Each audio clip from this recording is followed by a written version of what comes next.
Fair Play tous les mardis de 21h à 22h en direct sur Thiès TV avec les Papadji à la paix. Messieurs, bonsoir, merci de votre fidélité. Bienvenue à toutes et à tous dans ce nouveau numéro de votre émission sportive, émission indispensable à l'établissement du sport, le Fair Play. Comme vous le savez, tous les mardis, on est là pour parler du sport, mais aussi vous proposer les faits marquants de l'actualité sportive. Ce soir, plusieurs disciplines sont au menu de cette émission. Nous avons parlé de la balle orange avec la réunion de la direction technique nationale qui s'est tenue ce week-end à Dakar, au siège de la Fédération sénégalaise de football, de basketball, présidé par le directeur technique national Moustapha Gueye.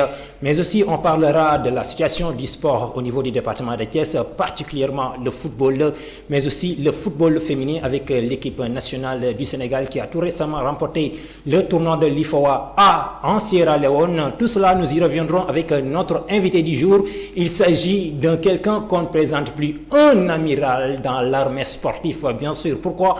Parce qu'il est le sélectionneur de l'équipe nationale féminine de football, mais aussi il est le directeur technique régional du football à Thiès, le patron des entraîneurs thiessois. Également, il est le chef de service départemental des sports ici à Thiès. Il s'agit de Mame Moussa Cissé qu'on ne présente plus. Mame Moussa, salam alaikum. Inspecteur, maa ngi lay nuyu di la dalal ci Thiès TV, ma bàyyi la nga nuyu ak les téléspectateurs de Thiès TV. waaw aleykum salaam wa rahmatullah maa ngi am mbégte dellu siwaat si émission bi di nuyu ñëpp ñi nga xam ne aussi ñu ngi seetaan à travers Thiès et aux environs parce que c'est vrai le sport intéresse tout le monde et ça fait plaisir aujourd'hui ñu mën a ñëw waxtaan ak nit ñi si li nga xam ne moom mooy actualité bi. Voilà, merci beaucoup Mame Moussa mu mel ni nuyoo boobu am na solo fàttali nga ma parce que chers amis téléspectateurs pour vous rappeler léegi maa ngi koy wax donc sunu premier numéro Fair Play bi ñu njëkk a def c'était en 2017 fii ci Thiès TV boobu temps donc demeeroo nii je pense bien que certains téléspectateurs xam nañ bu baax li may wax donc sañ naa ko wax maa ngi koy tooñ léegi ne ko yow yaa defoon ngénte li parce que premier numéro bi moom lañ ci dalaloon 3 ans après mu ñëwaat donc ci biir studio bi vraiment ñu leen wax ni am nañ totale satisfaction di partager ak moom plateau bi encore une fois merci d'avoir répondu à notre invitation comme ni ñu la ko waxee woon donc fii sa kër la te à chaque fois wane nga ko bu ñu la soxlaa da ngay bàyyi lépp daal di ñëw bien vrai que dañ toll foo xamante ni donc yeneen organe de presse yi dañ liy xëccoo mais c'est tout à fait normal parce que ni ma ko waxee léegi maanaam yow yaa bindoo noonu ci wàllu sport encore une fois ñu ngi lay remercier bu baax a baax. Chers amis téléspectateurs, comme je vous l'ai dit tout à l'heure avant d'entamer la discussion avec notre invité, à présent nous allons démarrer avec la balle orange, comme je vous l'ai dit, la réunion annuelle de la direction technique nationale qui s'est tenue le week-end passé à Dakar à la direction de la Fédération sénégalaise de basketball. La réunion a été présidée par le directeur technique national Moustapha Gueye. Ce dernier a réitéré les 3 points essentiels que sont l'ouverture de la prochaine saison, la formule du championnat de première et deuxième division, mais aussi la formation des jeunes joueurs. Moustapha Gueye est interrogé par Abou Sey. Je vous propose de l'écouter au micro d'Abou Sey.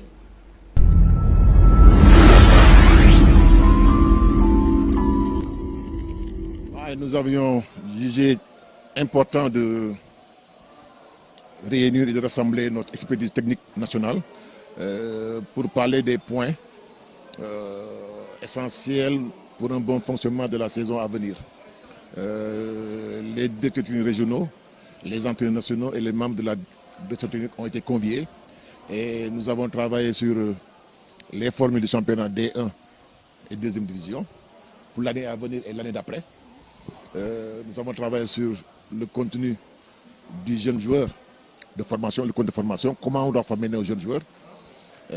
Nous avons réfléchi sur l'implantation des académies régionales. Et chaque région doit avoir une académie qui va nous amener dans les années à venir à avoir une académie nationale, genre centre fédéral. Mais ça, c'est un projet à moyen terme. Et après, il y a les questions diverses. Et le recensement des centres écoles de basket aussi. Nous sommes dans une projection et nous avons soumis deux hypothèses.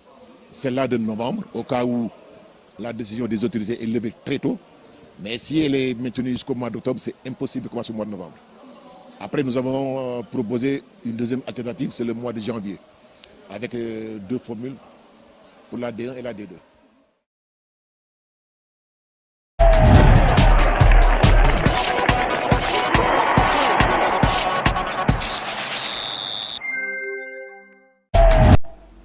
Voilà, c'était Moustapha Gueye, le directeur technique national du basketball.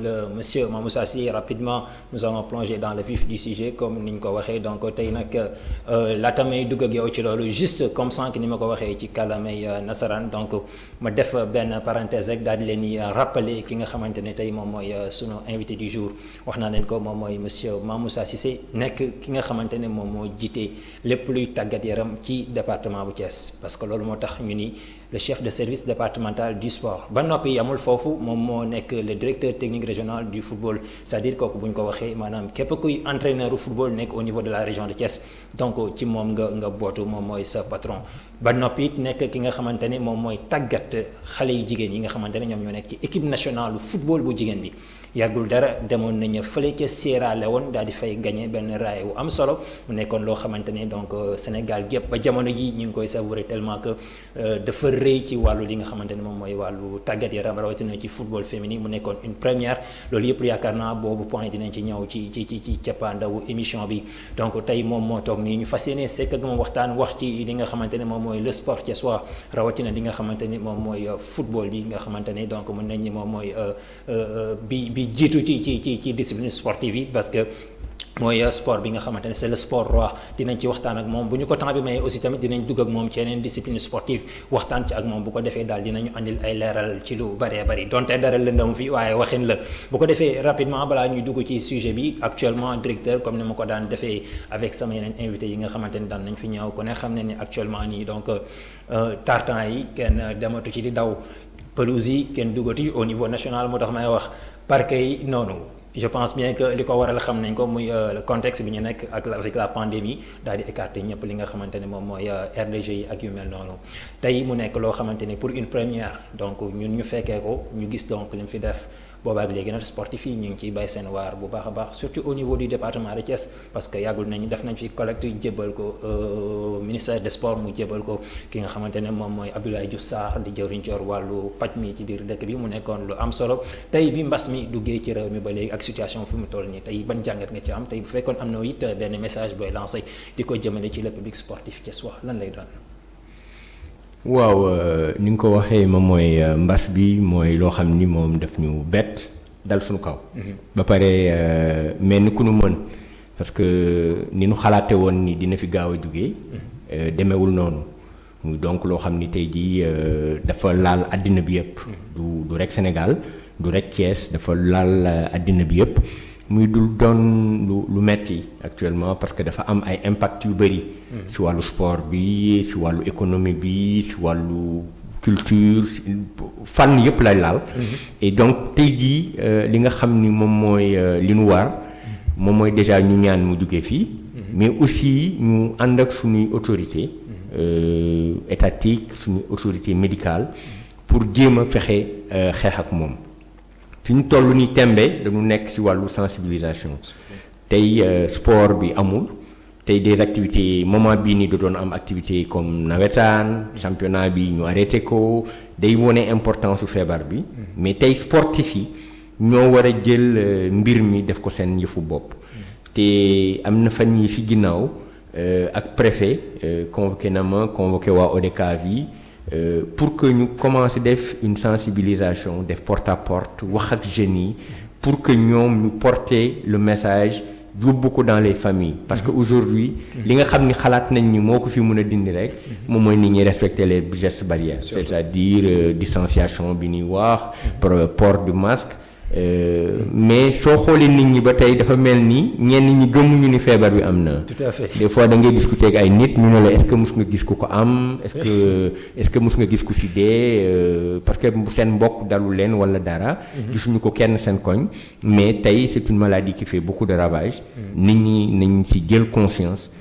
xam ni li war tey jii moom mooy lépp li nga xam ni autorités médicales yi surtout wax nañ ko nit ñi nañ ko def éviter rassemblement yi éviter génn yi et puis nit ñi continuer à vivre mais en respectant ces mesures là te loolu rek moom moo mun a permettre maladie bi à un moment mu mun a reculer pour que nit ñi mun a dellu si seeni activité normalement. Alors merci beaucoup directeur, je pense bien que le message est clair te loolu lañ doon xaar ci yow donc mu mel ni donc comme ni nga ko waxee donc continuons à respecter les mesures barrières donc je pense bien que tout un chacun kenn ku ne bu ko defee rek le plus rapidement possible xëy na mën nañ am li nga xamante ne moom mooy li gën maanaam mu jóge fii parce que bu ñu seetloo sax ci fan yi ñu génn xëy na affaire bi xaw na wàññeeku selon test yi ñi def ak nombre de cas yi ñi am je pense bien que si on continue à ñu bàyyi xel ci loolu yi affaire bi mën na fi jóge ci nu mu gën a gaawee en tout cas c'est un message boo xamante ne yaakaar naa ñëpp war nañ ci mën a bàyyi xel comme ni ko inspecteur waxee alors inspecteur tey mënuloo fi ñëw ba dem te duñu wax ci li nga xamante ne moom mooy sànq dama ko fàtte wax ci suma biir introduction moom mooy initiateur u centre départemental du développement technique de Thiès mu nekk benn centre boo xamante ne donc dafa regrouper plusieurs disciplines sportives di tàggat ay ndaw ngir ëllëg ñu mën a nekk dara ci wàllu sport donc te mënu fi ñëw ba dem te duñu wax ci loolu dama ne sax tey foofu laay tijjee suma waxtaan ak yow parce que il y a de cela 3 ans jot nañ wax ci li nga xamante ne moom mooy centre bi nga fi mujjee ñëw alors ñu gis centre boobu noonu mi ngi nekk centre bu am solo ngeen ci def liggéey bu mucc ayib donc di préparer des futurs grands sportifs je dis bien des futurs grands sportifs parce que mu wax ko pratiquement bi ñuy mujjee dégg bi nga fi mujjee ñëw 7 disciplines yoo xamante ni moo ci nekkoon actuellement xëy na yokk na ko parce que loolu nga waxoon moo doon objectif bi boobaak léegi nag donc amatu ci lenn loo xamante ni xëy na jotaat nañ ko ci forme moo tax ñu bëggoon a laaj actuellement comment ça se passe les choses là-bas et puis liggéey bi naka la fa demee ak xale yi. waaw ñu ngi continuer liggéey bi parce que dañu gëm ni suñu rôle en tant que service des sports. C'est de promouvoir le sport à la base. En fait le sport d'élite am na ñeneen ñu koy jël. mais tey le sport à la base moom mooy li nga xam ni moom nañu war a liggéey soqaliwaat ko. pour que suñu football suñu basket ñu am yeneen discipline yi. ñu mun a am yeneen champion. et loolu dañ koy tàggat dès le bas âge. et donc c'est important aujourd'hui que ñu travailler au niveau des centres comme ça. moo taxoon ñu mettre ko en place jël jeunes yi travailler ak ñoom à bas âge ba pare boole ci seen éducation. Parce que loolu c'est les éduquer. C'est pas forcément en faire des champions. Certains d'entre eux seront des champions. Mais tout le monde ne sera pas champion. Tout à fait. Mais ñi nga xam ne tey jii mënuñu réussir à être dans l'élite du sport. ñooñu ça va être des personnes yoo xam ni yar bi ñu leen di yar. dina tax ñu mën a intégrer wu ci seen société. donc li ñu doon xalaat sànq maa ngi dégg Moustapha Gaye di ko wax le directeur technique de basket. c'est partir du jeune basketteur. c'est-à-dire am suñu profil. tey li ñu expérience bi ñu bëggoon mooy mu doon laboratoire ñu mën a xool tey ban type de football nañ mën a am pour Thiès. ban type de basket nañ mën a am pour Thiès. tey yenn discipline ñu ngi sooxee. mais tey buñ si jàppee travailler waat à la base avec tout ce qu'on a comme technicien. parce qu'on a des jeunes. on a de bons encadreurs. on a des infrastructures qui commencent à venir. D'ici des moments, qu'on s'organise, qu'on mette un creuset pour que nous puissions s'y retrouver pour travailler. Et moi, je pense fondamentalement que le travail, c'est à la base. Il faut commencer avec les enfants parce qu'il faut que les gens jangal dara, une éducation. Et si nous voyons des centres comme Jambar, si nous voyons des centres comme Génération Foot ou comme Dakar Sacré-Cœur, l'inigis, mon moyen que nous de travailler avec les enfants déjà à U13 et pour commencer déjà inculquer une bonne philosophie, une bonne manière de faire, mais tout en les éduquant. Donc moi je pense que nous aujourd'hui, c'est une mission, nous continuer avec tous les acteurs et ça progresse, alhamdulillah. Voilà, lolo amna solo parce que dégg nañ la légui donc objectif principal bi mom moy la formation encadré len tek len ci yoon même bu bokk ak sport ñu mëna maanaam seen xel war a mën a màcc ci lu bari ci àddina ñu yeewu je pense bien que loolu mooy li nga xamante ne moom mooy li objectif principal bi mais sànq ci sa biir wax dégg naa la nga ni nga junj ko c'est comme si former et puis alimenter nos équipes yi nga xamante ne ñoom ñoo fi nekk ëllëg moo tax may wax mais tey objectif bi dëgg-dëgg bi ngeen di créer centre bi c'était quoi c'est-à-dire da ngeen di former ëllëg ngeen jaay comme ni ko gars yi defee wala da ngeen di former di ànd ak ñoom di màgg bu ngeen àggee ba benn stade bi ngeen affilié ci différentes fédérations yi nga xamante ne ñoom ñoo nekk au niveau national pour pouvoir participer ci seen ay compétitions wala tamit da ngeen ko def ngir di produire li nga xamante ne moom mooy sunu club civil yi tout simplement. non on est en xam nga objectif moom projet boo si dem da nga si dem par étape. La première étape, c'était déjà de créer le centre. et après de chercher dans chacune des disciplines des partenaires yi nga xam ne mën nañu accompagner dans ce qu'on est en train de faire. Et ça permettra par exemple si on a un centre de formation comme ni nga ko gisee Jàmbaar wala leel Thiès war na ko am tey. Avec tout le potentiel qu'on a on doit avoir un centre bu nekk à ce niveau-là. Maintenant tout le monde ne pourra pas être dans le centre. Ceux qui ne pourront pas réussir dans le centre vont continuer à travailler dans le football d'élite. Mais il faut qu'on continue à former une élite jeune. Élite jeune boobu nag day am possibilité travailler avec les clubs, travailler avec c'est des jeunes Thiessois pour servir li taxoon ñu gën ko def mooy tey le premier constat si on regarde les clubs yeneen clubs yi nekk Sénégal doo fa dem te gisuloo fa jeune joueur boo xam ni Thiès la jógee ñu nekk foofu. soo demee ci centre de formation yi y a beaucoup de gosses de Thiès yoo xam ni dañoo dem foofu. C'est parce que amuñu lu leen retenir fii. moo tax ñu jéggaane ko. si suñ ko wutee ba am ko fii. ces gosses là vont rester ici et vont servir le sport thiessois. Donc ñun noonu lañ ko gisee. Maintenant étape bu ne day am ay évolution parce que objectif bi c'est de mettre quelque chose de grand pour Thiès pour que Thiessois yëpp mën ci gis seen bopp quoi. Voilà, merci beaucoup. Je pense bien que inspecteur loolu am na solo donc comme ni ma leen ko waxee donc dama tëbb ci benn pàcc bi nga xamante ne ci ndomb tànk yi mu yor bokk na ci wax naa leen ko léegi initiateur du centre départemental du développement technique de Thiès raison pour laquelle moo tax ñu du orienté wu ci point boobu donc dañuy dugg ci leneen en tant que chef de service départemental du sport tey sport laay wax en général su ma koy wax net au niveau du département de Thiès moom moo tax may wax. bu ma koy wax aussi tamit ça ne veut pas dire que ne discipline yëpp laay wax mais discipline yi nga xamante ne tey moom moo ëpp doole au niveau du département c'est-à-dire moom la ñu ëpp li ñuy bàyyi xel donc depuis que nga nekk à la tête du service départemental des sports tey évolution bi sport bi ak en termes de résultats tey ban jàngat nga ci am tey boo ñu doon defal benn boo ñu ko doon résumé tey lan nga ñu mën a wax ci loolu. Oui, le sport thiessois mi ngi développé wu dans le département. Suñu xoolee il y a quelques années bu ñu doon def cartographie sport au niveau régional dañoon gis ni Thiès amul woon la première place. Je prends simplement l'exemple du football. Benn moment on avait 3 clubs de Ligue 1 à Mbour. On avait un club de Ligue 1 à Tivaouane ak benn club Ligue 2. Moment boobu Africa Promo Foot rek moom moo nekkoon Ligue 2 mais entre-temps Thiès FC fekk si na ko foofu entre-temps SNEPS fekk si na ko Amitié fekk si na ko aujourd'hui si on fait la cartographie au niveau régional Thiès n'occupe plus cette dernière place-là. Ça veut dire qu'aujourd'hui on a des équipes à ce niveau-là et c'est bien suñu sportifs yi ñu ngi def des résultats mais pas que là-bas tey boo jëlee ay taekwondo on a des champions d'Afrique ak ñun le jeune Soumaré tey bu ñu xoolee nu mu tudd le Nambudo on a des champions d'Afrique ak ñun. Tout à fait. Avec Habib Diallo bi may nuyu au passage tey bu ñu xoolee au niveau du basket. Au niveau de nos clubs, c'est pas, les résultats sont assez mitigés, mais aujourd'hui, chaque année, on a le meilleur arbitre au niveau national.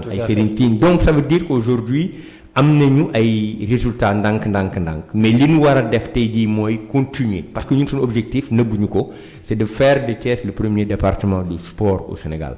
nëbbuñu ko c'est ça notre objectif on veut se battre pour que tey Thiès jël place am bi mu war a jël parce que tey mënuñu am SNEPS suñu biir institut je veux dire le SNEPS institut mënuñu am tey Thiès sa situation géographique ni mu mel.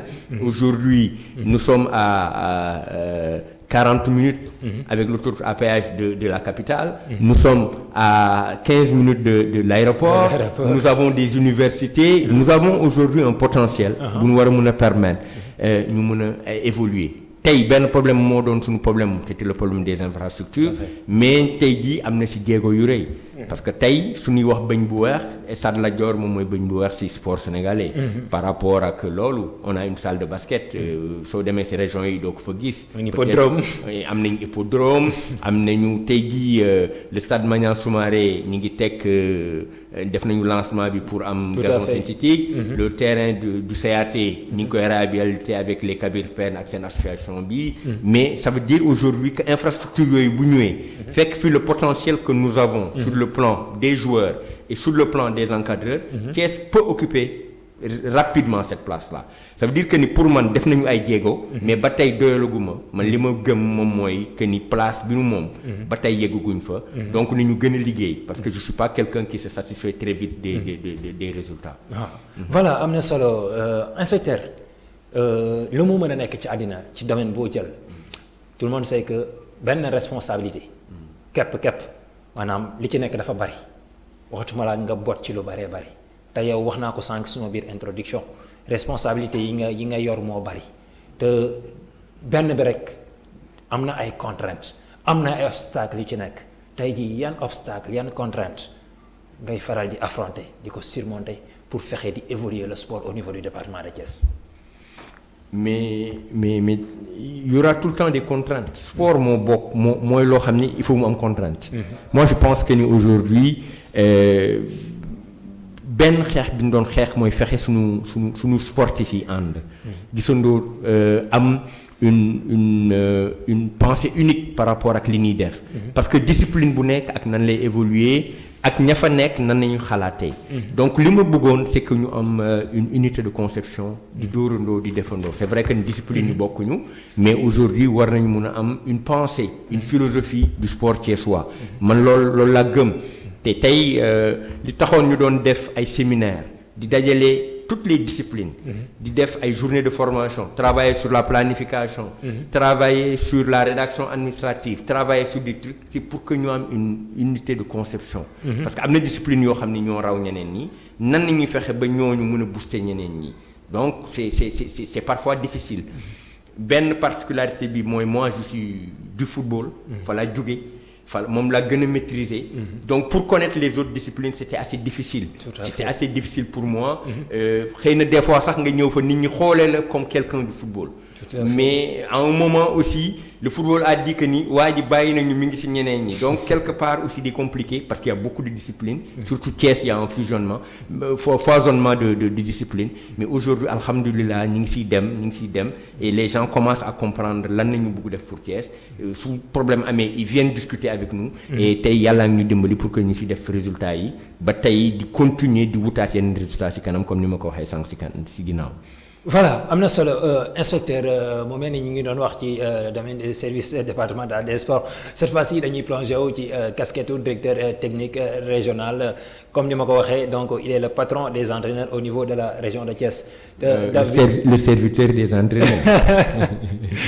bu la neexee c'est-à-dire mën nga ko bañ mais ñi may seetaan ñoom Amadou Kanté xam nañ bu baax li may wax actuellement il est très content xam naa ci lu leer parce que son boss il est là à ma côté yow maa ngi yow jarul sax ñuy wax parce que xam nañ leen actuellement il suit en direct Amadou Kanté le coach malien que je salue au passage donc coach tey ñu war a waxaat ci la formation des entraîneurs te d'habitude seen stage yi yow yaa ko daan initier di ko organiser donc mu nekk loo xamante ne lu am solo la souvent nag dañuy faral di dégg ci yenn entraîneurs yi ñuy wax ni donc dafay am ay tardement ci lu jëm ci wàllu stage yi parce que ñoom sax ñenn ñi dinañ dem ba jël li nga xamante ne moom mooy lépp li ñu leen laaj remplir ko ñëw déposer ko plus les frais mais dañuy gis ni des fois pour ñu entamer stage bi c'est tout un problème donc ñu bëggoon a xam exactement si tel est le cas donc lan mooy andi blocage boobu. waaw stage yi dafa am deux niveaux. dafa am stage fédéral muy initiateur. boobu moom dañ ci defar ba xamatuñu sax ku ñuy former tellement on en a formé. ok boobu moom li tax tey nit ñi di wax ni dañuy am problème c'est parce que formé nañ leen ci première étape bi. léegi deuxième étape bi nag ça ne dépend pas de nous. deuxième étape bi c'est au niveau de la CAF. Ce qui s'est passé c'est que sur les 2 dernières années. Il y a eu un nouveau directeur technique au niveau de la CAF. ok bi mu ñëwee il a voulu revoir les formules de la formation. Qu'est-ce qu'il a demandé? C'est que chaque pays def une convention avec la CAF. Ils ont mis cette convention-là. Tey Sénégal respecté na convention boobu mais on ne peut pas faire le stage tant que CAF parce que c'est un stage de la CAF. Si se déroule au Sénégal c'est un stage de la CAF. donc ñun parce que les licences sont de la CAF. ce sont des licences de la CAF. ok donc ñun li ñu mën moom mooy dajale les dossiers. fexe nit ñi nekk dans les trucs on met les conditions on envoie à la direction technique à la fédération ñoom ñu demander aval de la CAF envoyé parce que en principe pour les stages la CAF devrait envoyer un instructeur CAF. Donc mun na nekk ku jógee beneen dëkk nous on a fait des stages ici licence B licence A ñu ko def xam nañu Manga Suba day ñëw wala un Tunisien wala kaneen mais tey on a la chance d'avoir des instructeurs de la CAF comme Amsatou Fall comme Mayacine comme Mama Sow comme Alassane Dia ñooñu CAF day wax souvent pour yenn stage yi ñooñu mën nañu ko diriger. Parce que au Sénégal. Parce que ñoom c'est des instructeurs de la CAF.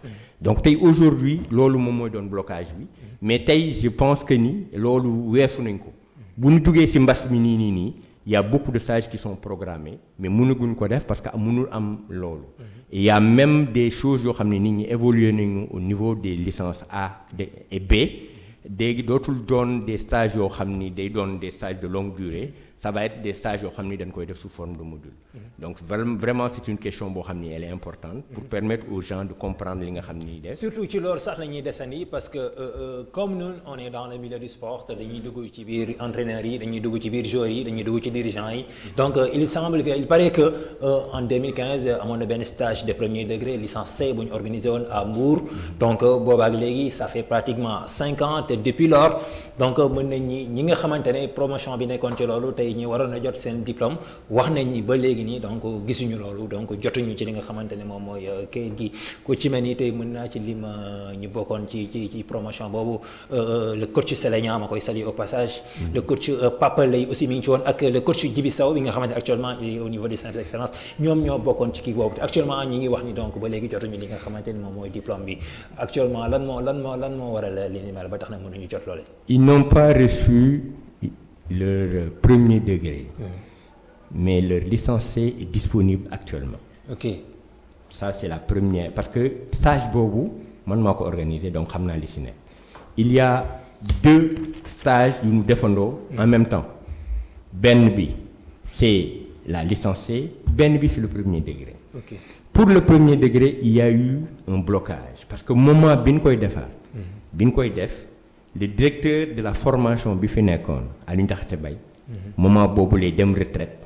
mu am une nouvelle dame qui arrive et à ce niveau-là la am problème au niveau de la passation tey ñu ngi siy dox man ak inspectrice régionale pour que ce cas-là soit réglé et moi c'est un problème que j'ai porté personnellement pour l'amener au niveau de la direction technique et aujourd'hui on a les PV on a tout li des moom mooy ñu yóbbu ko au niveau du ministère pour que ñu def régularisation bi aujourd'hui ce dossier-là est sur ma table li ci desoon mooy ak mbas bi moo tax affaire bi bloqué parce que j'en ai discuté avec des gens comme Pen Diao j'en ai discuté ñoom ñëpp comme si woo expliqué naa la fan la blocage bi nekk parce que nous nous formons mais après les diplômes sont donnés à un autre niveau mais il y a eu un problème benn dysfonctionnement entre benn moment kii bi muy jël retraite ak kii bi muy ñëw ça c'est arrivé à ce moment-là mais tey. d'habitude yu mel noonu dañ koy nemmeeku ci secteur yu bari si bu waaj di dem keneen di ñëw donc lépp lu bari foofu dafay taxaw. ci secteur boobu mais aujourd'hui ce problème est là le problème il est là. On a toutes les pièces comptables toutes les pièces. Et pour te montrer que c'est un problème que je maîtrise bien sama propre petit frère mi ngi ci cas boobu. Souleymane Cissé. Jules que je salue au passage. Donc pour vous montrer que aujourd'hui mais je dis encore. Que c'est un problème que nous prenons très au sérieux et qui va se régler dans les prochains jours, Inch'Allah. Parce que les licences C, je sais qu'elles sont disponibles. Elles sont disponibles. J'en ai parlé avec le directeur, le chef du département de la formation, Diaby. Beneen bi moom mooy les problèmes au niveau du ministère. Avec l'inspectrice régionale, on fera toutes les démarches au niveau du ministère pour que ñoom ñu dugg dans leurs droits. Ils ont raison de réclamer ça parce que boobu léegi yàgg na. Mais les blocages vraiment ñun ñu ngi siy dox xam nañu problème bi ñu ngi siy dox mais aussi dafa am foo xam ni fan la ñuy am ñu ngi siy jéem a dox pour que ce problème là soit réglé. Voilà merci beaucoup loolu leer na nañu je pense mais que leer na nañu donc loolu lañ ci soxla woon inspecteur dañuy basculer wu dugg ci li nga xamante ni nag donc loolu sa yëf la actuellement nii donc yow yaa ci nekk di ko doxal muy li nga xamante ni le football féminin yàlla def donc ñu dénk la kuréel gu mag yi maanaam équipe nationale bu jigéen ñi il y a de cela quelques mois je pense bien 6 mois ngeen demoon daal di décrocher benn titre continental bu am solo boo xamante ne c'était une première bref avant ñuy dugg ci loolu dañuy wax tuuti rek ci li nga xamante ni donc ci année yi moom moo nekkoon ci football féminin bi parce que lu jiitu yow am na ñeneen ñuy jotoon a yor mbir mi di ko doxal parce que Basoiré Dia bi je pense bien que mi ngi ci woon Ali Mal mi ngi ci woon Sidat Sarr bi nga xamante ni il est Thiessois moom aussi yoroon na ko yow aussi lu jiitu yoroon nga ko ba mu ne ba jëmi jamono cette année nga ñëwaat ñu dénkaat la ko tey jii lan nga ñu mën a wax ci kii boobu yàlla dogal nag li nga xamante ni moom la Sénégalais yi doon xaar depuis des années yàlla jaarale ko tey ci sa loxo tey lan nga ñu mën a wax ci li nga xamante ni tey liggéey bi fi gars yi dooroon ba tey jii mu ak ci say loxo ci le football féminin au niveau de l'équipe nationale A. waaw sant yàlla. déjà comme ni nga wax que résultat yi jaar sama loxo. mais damay wax ni rek du sama liggéey man kese. ok liggéey bu yàgg la. la première équipe nationale du Sénégal féminine 2002 la am le premier entraîneur c'est Abdou Salam Lam. ma koy nuyu moom suñu grand. après moom il y a eu Basoiré Dia qui a fait 11 ans. et moom def na aussi jéego bu rëy parce que qualifié na équipe bi. pour la première fois et la seule fois sax en Coupe d'Afrique des Nations en 2012. C'était en 2012, ok. Après j'ai travaillé avec lui. Après bi ma fi jógee Sidat Sarr mon frère ñëw. Après man ma ñëwaat jëlaat place Sidat. Donc ce qui veut dire aujourd'hui que ni c'est une continuité. liggéey bu ñu tàmbali woon la mais avant ñooñu je parle des entraîneurs nationaux je voudrais parler des pères fondateurs du football féminin. ok tey kenn ki Elliot Xuma la tudd. jiitu na gaañu na yàlla na ko yàlla xare aljana keneen ki Camp Correa la tudd mi ngi dëkk fii Mbour moo yor les Dorades de Mbour. Okay. Donc ce sont les premiers, ce sont les précurseurs, c'est ce qui sont battus pour que le football féminin bi taxaw. Si aujourd'hui on parle des résultats, on ne doit pas oublier ces gens-là. Tout à fait. J'ai un devoir de reconnaissance par rapport à ces gens-là. Parce que tey bu ñu taxawul woon dara ñun mun ñu fi nekk bay indil quoi que ce soit. Donc ñun dañu ñëw rek fekk benn liggéey bu ñu entamé ñun ñu ñëw teg ci suñu loxo ak organisation bu fédération indi parce que bii pas on a eu plus de regroupement que les autres fois. On a eu plus de temps de nous regrouper. 4 mois, 5 mois nañu regroupé bii pas. Donc ça a donné ses fruits. Donc ñun liggéey nañ ci au niveau de la mentalité, au niveau du rajeunissement de l'équipe. On a essayé de changer l'environnement xool yan moo doon les problèmes yi nga xam ne équipe bi doon na ko am ci wàllu gestion du stress parce que loolu da doon problème ci jigéen ñi. Tout à fait. Des fois bu ñu daan ñëw match. da nga leen di xool xam ne dañu tiit. li tax ma indi woon leen fii contre Gambie. à Thiès. Relevé de rideau. Snaps Jaraaf. C'était pour que ñu commencer tàmm public. commencer miin. adapté wu gis environnement bi. Parce que loolu c'est important. Et ba ñu demee Sierra Leone aussi. on s'est rendu compte que ni c'est une chose boo xam ni. ñoom vraiment adapté wu nañ ci. am nañ ci benn jéego bu rëy te loolu aussi bokk na ci li nga xam ni moo indi résultat yi. et mu mel ni ci équipe boobu sax la ñuy desandi parce que bu ñu juumul la majeure partie des joueuses donc c'est des jeunes joueuses yoo xamante ne xëy na. amaguñu benn expérience bi ci kii bi donc dafa mel ni yàgg nañ ko dégg ci say dernière interview yi nga mujjee def donc bi ngay jël équipe bi aussi tamit dégg nañ la nga wax ci benn wax boo xamante ne donc ñenn ñi ñu ko doon bàyyi xel que ni la majeure partie d'entre elles ñoom jotuñu woon jouer dañu manqué woon compétition pratiquement am nañu toog 6 mois joué wuñu ñu doon wax donc comment se fait-il à l'approche du compétition ñu toog 6 mois joué wuñu tey nan ngeen def ba préparer leen sur le plan physique sur le plan technico-tactique ba ñu andil ñu satisfaction ci li nga xamante ne moom mooy compétition bi ñu jógee. mais on a eu elles sont restées 6 mois donc bi ñuy ñëw vraiment on a eu peur. parce que ñenn ñi dañu jël poids parce que jigéen bu toogee entraîné wul dafay jël poids. li ci góor ñi bokkul ak li ci jigéen ñi. góor ñi bu nu seen saison jeexee dinañ jouer ci nawetaan dinañ def ay calcio mais jigéen ñi xëy na loolu du leen ci fekk. donc pour ñu jël poids dafay loolu. donc bi ñuy njëkk ñëw regroupement on a eu très peur. mais après li ci des liggéey la. on a beaucoup travaillé. Et c'est le cas de remercier l'ensemble de mon staff, préparateur physique bi et surtout le staff médical, parce que nous aussi de nous liguer avec nous sur des choses très très importantes, qui nous permettent tey xale yi nekk à niveau sur le plan physique. Tey je pense que ni un des aspects yi gën a tax ñu gagner tournoi bi on était plus fort que les autres sur le plan physique. Ok, parce sur que le plan physique. ñoo leen ëppoon entraînement su may xool finale bi contre le Mali. On les bat 3-0. Mais bi ñu dugalee premier but bi et après ba dem mi-temps tu sentais que cette équipe du Mali là avait de la peine pour revenir dans le jeu. Donc on avait plus de jus. Nous imposer leen son impact physique. En plus maintenant on a eu plus de on a bien travaillé sur la récupération des filles. Ce qui veut dire que vous avez beaucoup accentué sur le travail physique ci biir stage sur le plan physique, sur le plan tactique, mais aussi avec le travail du staff médical qui vraiment à tout moment faisait tout parce que les conditions étaient excessivement difficiles en Sierra Leone. On jouait des matchs à 14 heures. Terrain bi noonu footballé moom sañuñu ko sax wane tellement amul qualité bu baax. Mais après les filles se sont adaptées parce que gis nga boo demee ba taxaw sur le plan physique. Après da ngay am confiance.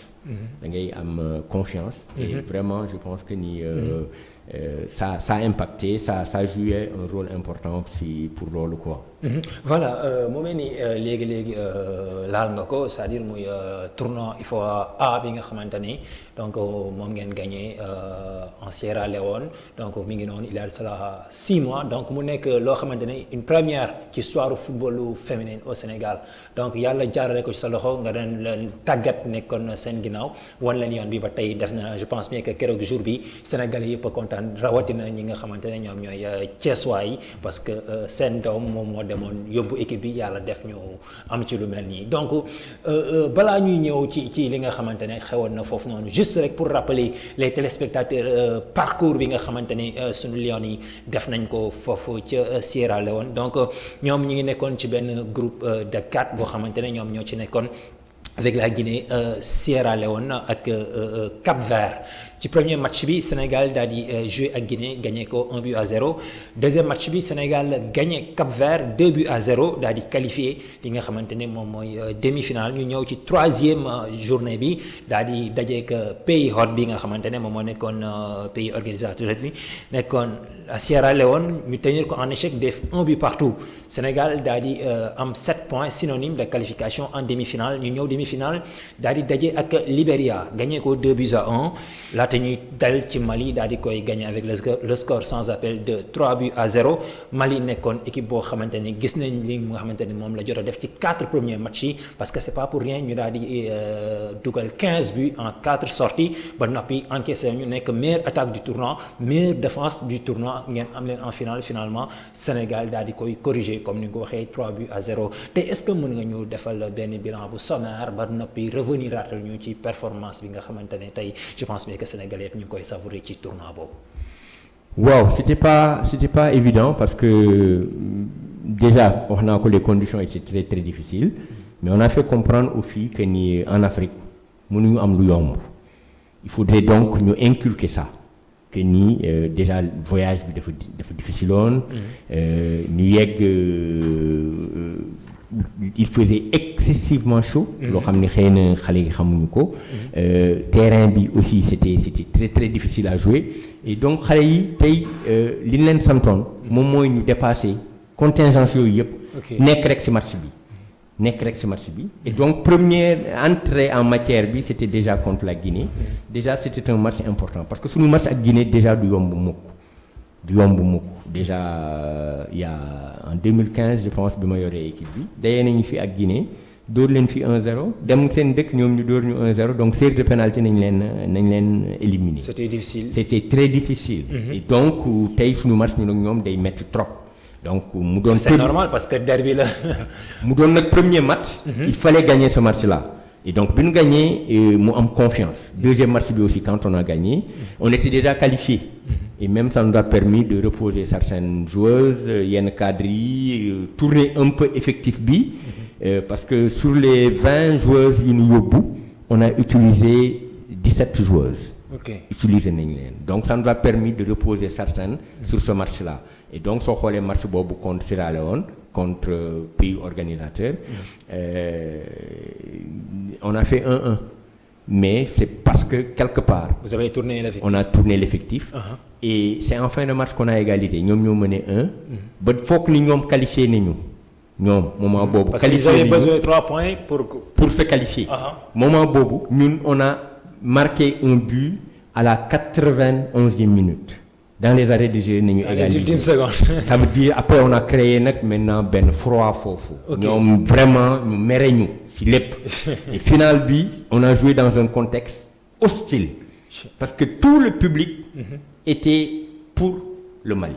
Tout à fait. Wow. Parce que c'est normal, parce que vous avez... Nous l'avons éliminé. Voilà. Et puis Mali aussi des prestations extraordinaires. 15 buts et non pas encaissés.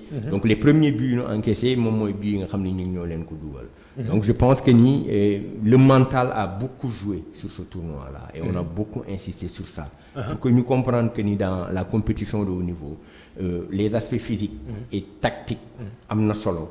Mais le mental, surtout il est déterminé. ci loolu lay des parce que loolu yëf ngeen ci benn liggéey ça j'en suis sûr et certain parce que wax nañ ko léegi Mali bi muy ñëw en finale di daje ak Sénégal 4 sorties la def. Elles ont inscrit 15 buts 0 but encaissé, meilleure attaque meilleure défense. Psychologiquement donc ñoom ñoo amoon avantage et ñi nekkoon foofu yëpp dañu jàppoon ni donc Mali moom moo am possibilité pour balaa di remporter trophée bi ngeen def ci benn liggéey à la veille am na loo xamante ne waxtaan ngeen ko ak xale yi ba tax na tey bi ñu ñëwee seen comportement dafa bett ñu bëree bëri ci kanamu Mali loolu lañ bëgg. waaw en fait déjà dañu wan xale yi lan mooy jigéenu Sénégal. ak suñuy valeurs yi nga xam ni am nañ ko. C'était le 7 mars. Veille de la journée de la femme. Mais 7 mars boobu dafa tombé woon ak talaatay Nder en flamme. Et on a dit aux filles jigéenu Nder yooyu jigéenu waalo yooyu li tax ñuy wax ci ñoom ba tey dañu def Sénégal loo xam ni kenn defu ko. C'est-à-dire dañu sacrifié wu pour la postérité moo tax ñuy wax ci ñoom ba tey. Vous êtes c'est pas mënuñu ko boole contexte. Mais puisque ay jigéen nañu yéen ngeen jigéen. su ngeen buggee tey qu'on continue. di wax ci yéen. Il faut que ngeen def fi loo xam ni kenn musu ko fay def. dëgg la et vous êtes à 90 minutes. d'entrer dans l'histoire. tey ñëw ngeen ba final kenn xaaru leen fi woon. C'est déjà une bonne performance. Mais aujourd'hui match bi yéen a ko moom yéen a war a fexe. nu ngeen di yëkkatee seen bopp. ba indi trophée boo xam ni kenn mos koo indi Sénégal vous allez entrer dans l'histoire. Et puis beneen wax bi ma leen wax aussi nee naa leen ñun ak Mali ñun ñooy bokk avion bu ñu ñibbi.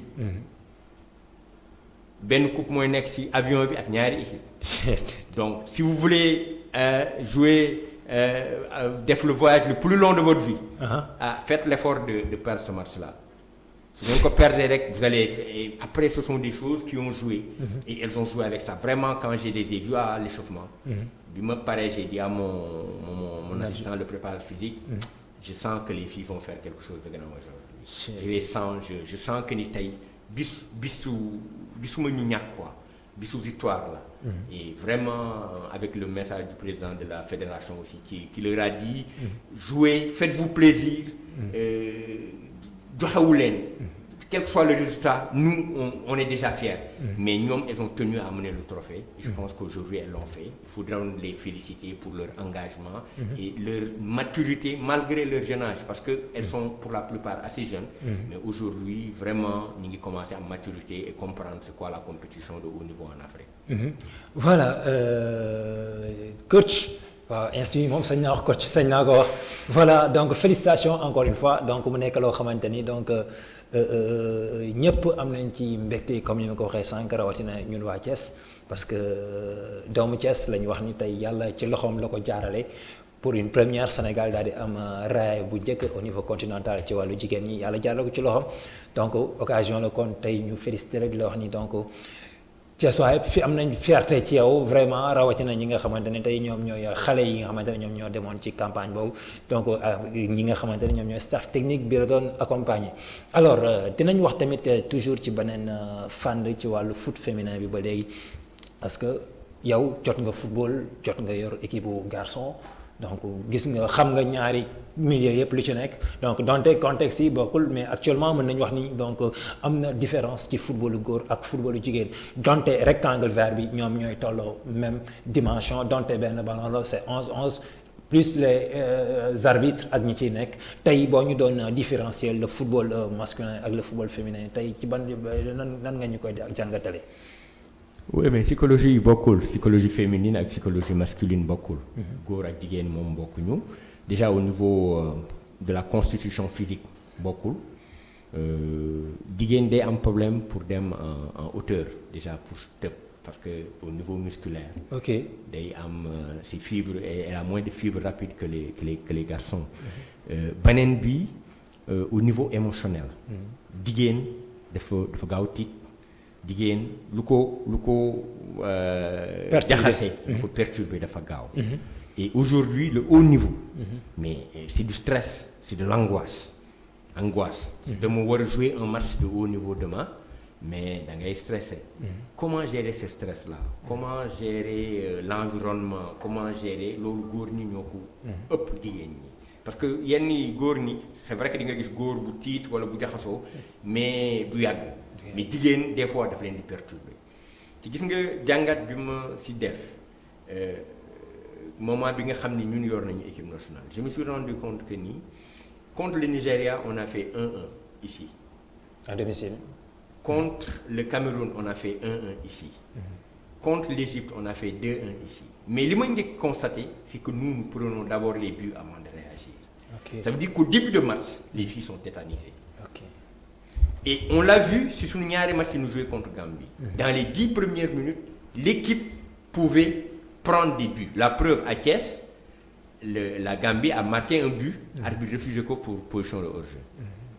Donc on a encaissé un but dans les 10 premières minutes. Maintenant comment faire pour que ces 10 premières minutes là xale yi mën ko gérer. ba génn parce que c'est après qu'elles sortent. Parce que bu ñu gérer tout ce qui est atmosphère tout ce qui est ambiance tout ce qui est stress moment boobu ni ñu commencé football seen football. Okay. Donc on a beaucoup travaillé ak ñoom si loolu et après ça nous a permis ñu dugg si compétition yi ndànk. Et on n'a pas pris beaucoup de buts. si tournoi bi parce qu'on a beaucoup travaillé sur ça. sur ces aspects-là.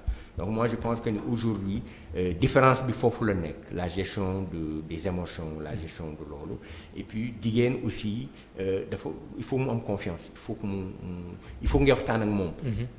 góor ñi boo entraîné ak ñoom ba pare ça va jigéen ñi il faut beaucoup de communication il faut leur parler tout le temps rappeler des choses parce que les garçons ont commencé à jouer dans des centres de formation quand ils avaient 13 ans. Tout à fait. Les filles c'est pas ça. Des fois à 17 ans 18 ans et defuñu centre de formation defuñu école de football pour la plupart donc pour nga indi yenn affaires yi dafay metti. Donc il faudrait tout le temps rappeler certaines choses. Et je pense qu'aujourd'hui ñi ngi ci sori ñi ngi ci am ay jéego. Au niveau de la mentalité au niveau des conceptions te xale yaa ngi ci progresser bu baax. Voilà loolu am na solo inspecteur ba léegi dañuy desandi ci wàllu woowee parce que c'est vrai que ci 2020 bi nii la ñu waroon amal beneen compétition majeure nekk la messe du football africain. Donc mu nekkoon la compétition la CAN féminine 2020 finalement donc la confédération africaine de football dañu décidé daal di koy reporter li xew ñi ñëpp xam nañu ko muy la pandémie du Covid-19 donc yóbbu nañu ko si je me trompe pas juin juillet 2021.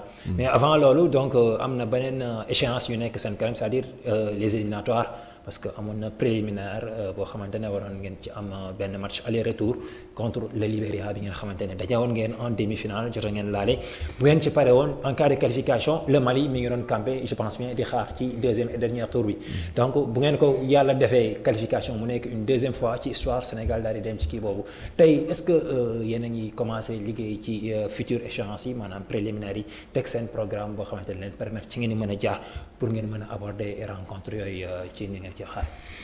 Wow, déjà le problème mooy tout a été déprogrammé.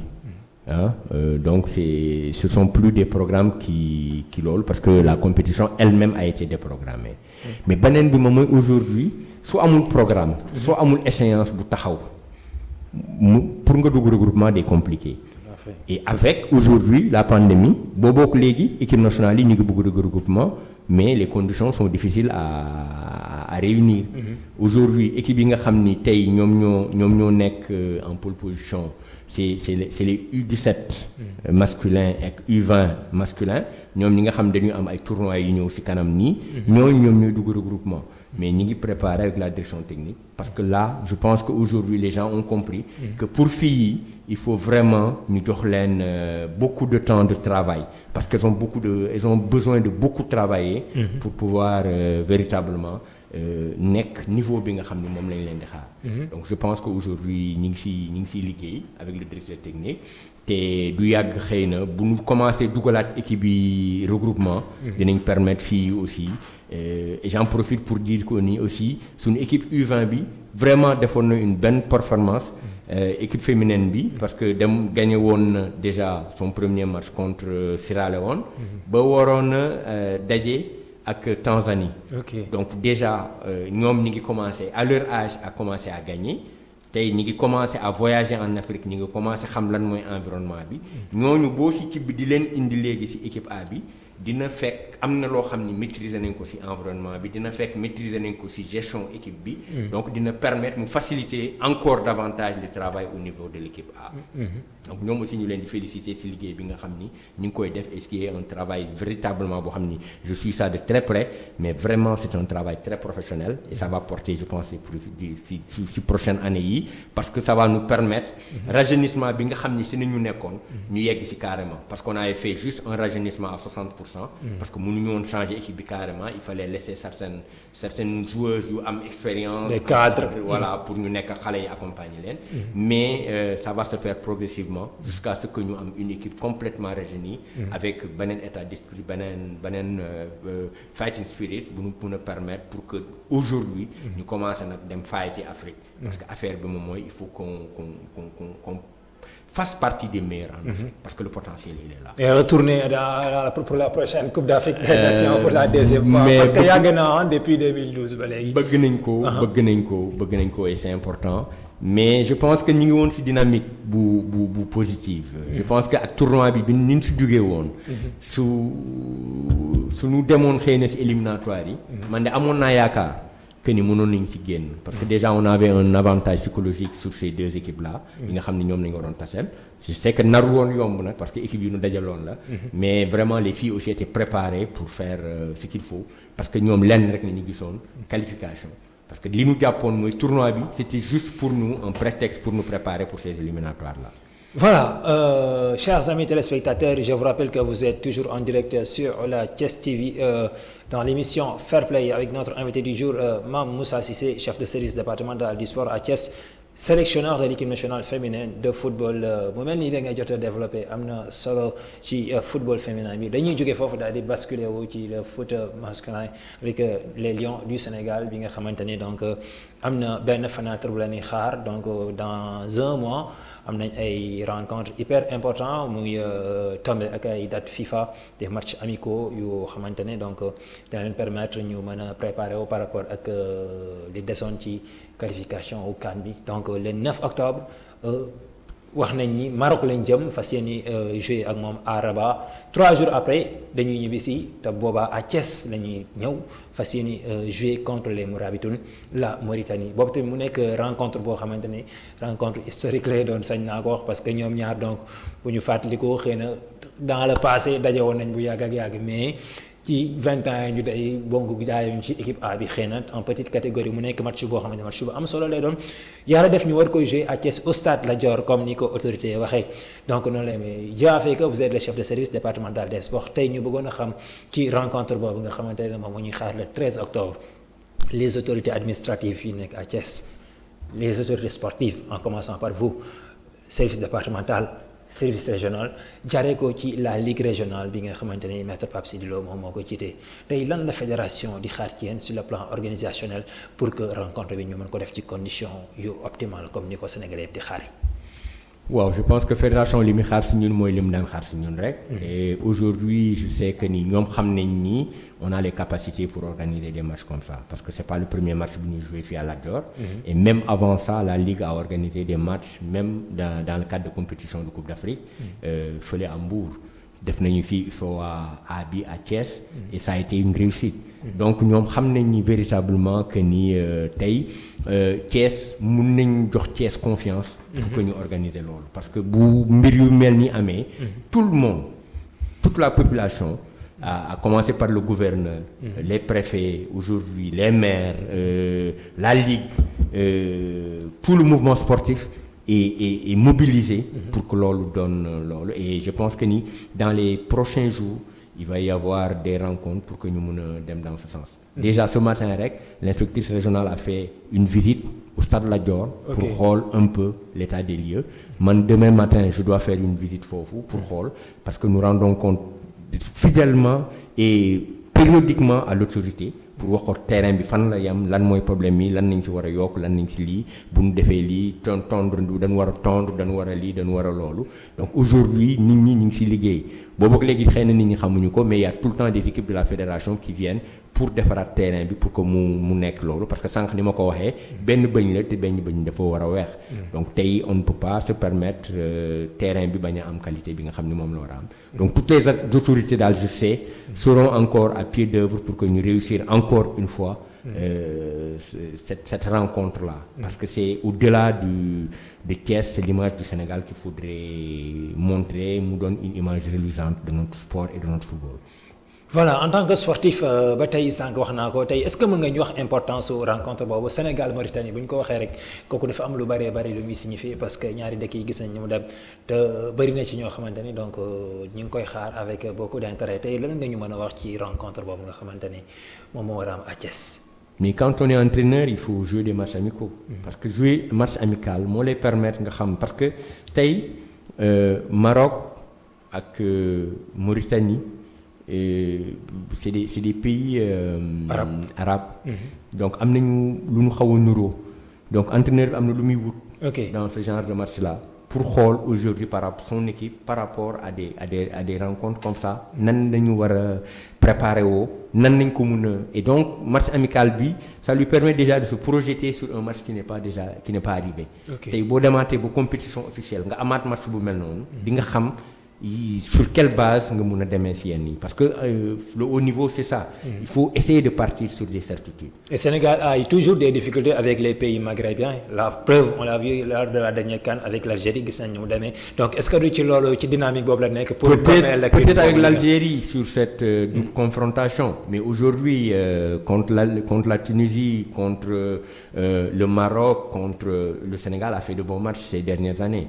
On a pris l'ascendant contrairement à certaines années yoo xam ni saa yu ñu dajeek naar yi ñu gagné ñu mais léegi ñu ngi commencé jël température équipe yooyu et même match contre Cameroun bi c'est vrai les deux matchs on les a perdus mais dans le contenu et dans le point de l'impact les matchs n'étaient pas mauvais tey final bi gagné wuñ ko mais sur le contenu le Sénégal a fait un match on a gagné sur toutes les lignes nit ñi mënuñu ko dégg parce que coupe bi rek ni ñu gisoon mais aujourd'hui il faudrait que ñu xam ni am na loo xam ni commencé nañ ko gagner ci pays yooyu te li ñu permettre ñu am ko mooy ñu jouer ak ñoom il faut donc multiplier les possibilités de jouer des matchs et ça c'est important ñun bi ñu waree dajeek comment ça s'appelle Libéria on a pris la Gambie parce que c'est un pays anglophone comme ñoom am nañu lu ñuy nuroo et bi ñu dajeek ñoom ci biir terrain bi on a vu les mêmes caractéristiques donc lu bëri déjà match yi ñu joué fii contre Gambie permettront nañu ñu régler ko avant ñu yegg ci loolu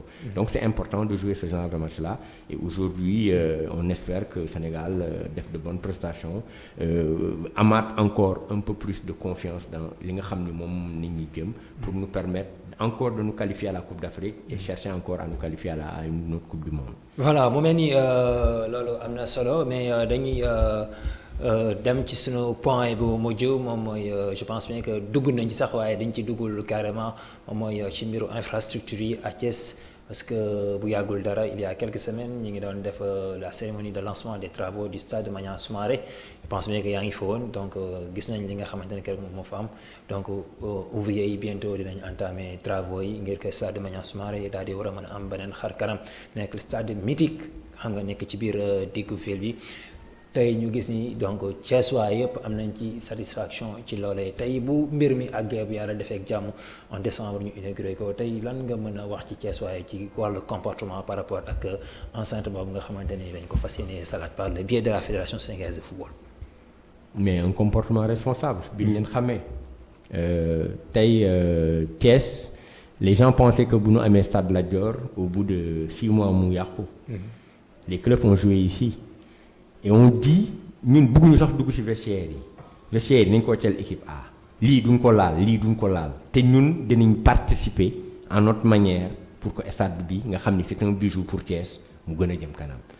Je pense que c'est le même comportement qu'on doit avoir pour Maniang Soumaré parce que faire des choses c'est facile mais après les maintenir moom mooy difficulté bi au Sénégal aujourd'hui foofu ko ñu xool nan lañ koy organiser nan la si nit ñi di taxawee mu doon affaire u ñëpp pas affaire u état bi moo ko def wala fédération moo ko def wala FIFA mu doon affaire u Thiessois yëpp ku si ne de manière responsable booy ñëw si stade bi nga xam ni sa yëf la yow yaa ko war a protéger déjà en tey comportement responsable bi nii laaj mooy que ni tey nit ki bu yóbboo sachet bu mu ko sax sànni foofu xam nga quand tu ne salis pas ça veut dire que tu participes à l'assainissement de l'infrastructure. Tout à fait. Donc je pense que ni mais ça je pense pouvoir faire confiance aux Thiessois parce que ay nit ñoo xam ne nañu véritablement ils sont responsables et je pense qu'on va bien gérer ça bu ñu amee Lat Dior am foofu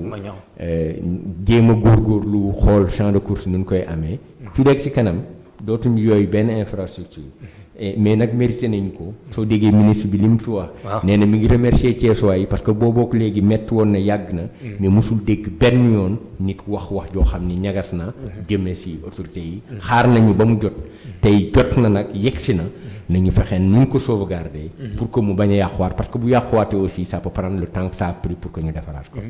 Merci beaucoup Mame Moussa Cissé je pense bien que tey moom Thiessois yëpp kontaan nañ ci yow parce que développement bi am na solo trop donc point yu bëri soulevé nañ ko te bu ci nekk apporté nga ci li nga xamante ne moom lañ doon xaar ci yow je pense bien que tey li ma leen ko waxee sànq ndombo tànk yi nga xamante ne moom la boot donc c'est pas pour rien ñu jox ko donc c'est un très grand monsieur boo xamante ne il a tout le temps donné corps et âme pour le développement du sport sénégalais particulièrement le sport thiessois donc c'est pourquoi il est là donc moo tax tey mu toog fii yaakaar naa tey le public sportif thiessois donte lu tuuti la am na sax loo xamante ne donc jëlee nañ ko ci li mu jot a développé bu ko defee mu mel ni agsi nañ ci cappaandaw émission bi dama lay bàyyi nga joxe ce mot de la fin daal di joxe daal di tàggatoo ak les téléspectateurs de Thiès TV. waaw di la remercier déjà ci invitation bi di leen féliciter pour travail bi ngeen di def pour la visibilité du sport parce que vous avez posé des questions les vraies questions des questions yi nga xam ni peut-être nit ñi moom nañu posé wu te amuñu ci réponse si vous avez la possibilité d'inviter quelqu'un pour mu wax ci je pense que c'est une très très bonne chose marquer sama sympathie ak sama émotion parce que quand tu me dis que j'ai été le premier à faire cette émission là ma gis conditions yi ñu ko defee woon tey ma ñëwaat fi 3 ans après gis toute cette évolution je sens que c'est un truc qui marche ñu ngi jëm kanam te gëm naa ni dina gën a progresser parce que ñi fi nekk c'est des professionnels et vraiment j'ai participé à beaucoup d'émissions dans de grandes télé trucs mais vous êtes sur la bonne voie donc vous encouragez et vous remerciez pour tout ce que vous êtes en train de faire pour le sport thiessois di remercier tous les Thiessois di leen wax ni on est là nous sommes des serviteurs du sport ñun sport moom nañu xamee ñu ngi fexe bu góorgóorlu ba lépp li nga xam ni mën nañ ko am ñu defalaat ko surtout pour suñu ville pour suñu département surtout pour suñu région et après le pays donc vraiment ñu ngi kontaan vraiment ci invitation bi di nuyu ñëpp di sant ñëpp di la sant yow mi nga xam ne yaa doon na invité. Voilà, en tout cas c'était un plaisir de partager ce plateau avec vous encore merci d'avoir répondu à l'invitation vraiment ñu ngi lay remercier boo xam ne am na fu mu tàmbalee te amul fu ñu am parce que comme ni ñu ko waxee comme ni ma leen ko waxee ci njëlbéenu émission bi donc suñu premier numéro fair play bi njëkk a def donc moom lañ ci dalaloon donc mu nekk loo xamante ne xëy na man en personne dama ko jël ma boole ko ci sumay bagage bopp teg ko à côté moo tax à chaque fois sumay seetaanaat émission boobu dafa may yóbbu ci lu bëree bëri donc bu fi ñëwaatee donc 3 ans après donc géej ngeen li nga xamante ne moom la fi jot a andi à chaque fois ni lay demee heure bu ñëwee njëriñ rek lay andi sur le plan sportif encore une fois ñu lay remercier bu baax a baax chers amis téléspectateurs di leen wax ni sunu prochain numéro aussi dinañ am beneen autorité sportive boo xamante ne je pense bien que waa Thiès xam nañ ko bu baax a baax c'est la personne morale du football au niveau de la région de Thiès maître Pape Sidi Lo xam nañ ko bu baax a baax mardi prochain moom la ñu war a dalal comme ni ñu def ak inspecteur départemental des sports c'est que moom waxtaan ci li nga xamante ne moom mooy le sport thiessois particulièrement le football bi nga xamante ni moom moo ko jiite di ci def liggéey bu mucc ayib donc il sera notre prochain invité mardi prochain maître Pape Sidi Lo leen wax ni merci à vous chers amis téléspectateurs, particulièrement le public sportif thiessois. Ne bougez pas, DJ Lin, le maestro de Thiès TV, il sera là tout de suite dans l'émission Arc-en-Ciel musicale. Merci également à toute l'équipe technique de la Thiès TV, Seydou au niveau des caméras, Lamine Junior au niveau de la régie. Merci à vous, je vous dis merci et excellente suite des programmes à toutes et à tous.